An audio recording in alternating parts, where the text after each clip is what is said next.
नियोजन घेतलेलं तुकाराम महाराजांच्या पालखीचं काय सांगा? रामकृष्ण हरी आज वारीच्या ह्या अप्रतिम अशा वातावरणात सदानंद आणि मी पालखीचं स्वागत करण्यासाठी आणि आशीर्वाद घेण्यासाठी आलोय. माऊलीचा हा संपूर्ण हा उत्सव सोहळा हा आपल्या सगळ्यांसाठी पंढरपूरकडे मजल दर मजल करत माऊलीचं नाव घेत घेत ज्या प्रेमाने विश्वासाने सगळे चालत असतात त्या सगळ्यांची भेट घेण्यासाठी आम्ही आलेलो आहोत.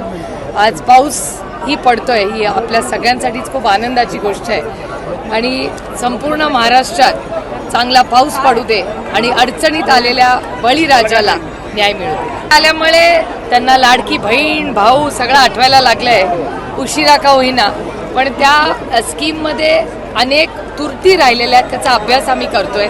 त्याच्यामुळे त्याचा पूर्ण अभ्यास केल्याशिवाय बोलणं हे योग्य होणार नाही. पण खूप जुमल्यांचा पाऊस हा अपेक्षितच होता, त्याच्यामुळे मला काय आश्चर्य वाटत नाही बजेट बघून. बीडमधली परिस्थिती अत्यंत चिघळत चाललेली आहे. काले गोळीबार झाला आणि धनंजय मुंडेंचे एक समर्थक आहेत त्यांचा मृत्यू झाला. एकंदरीत परिस्थिती नाही, तुम्ही बघताय मी गेले 1.25 वर्ष सातत्याने या जे मंत्रालय आहे म्हणजे पोलिसांवर माझं प्रचंड प्रेम आणि विश्वास आणि आदर आहे, पण ज्या पद्धतीने होम मिनिस्ट्री गेले 1.25 वर्ष 1.5 वर्ष काम करते हे अतिशय दुर्दैवी आहे. आणि डेटा सांगतो की महाराष्ट्रातला क्राईम हा वाढलेला आहे. आणि तुम्ही बघताय मग हिट अँड रनच्या केसेस असतील, पुण्यात झालेली पोस्टची केस असेल, त्याच्यात किती घोळ झाले आणि भ्रष्टाचार झाला आपण सगळ्यांनीच पाहिलेलं आहे. त्यामुळे दुर्दैव आहे की लॉ अँड ऑर्डर सिच्युएशन महाराष्ट्रातली ही अत्यंत वाईट होताना आपल्याला दिसते.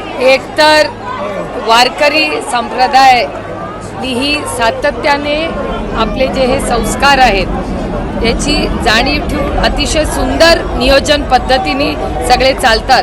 त्याबद्दल ह्या सगळ्यांचे मी मनापासून आभार मानते, कौतुक करते.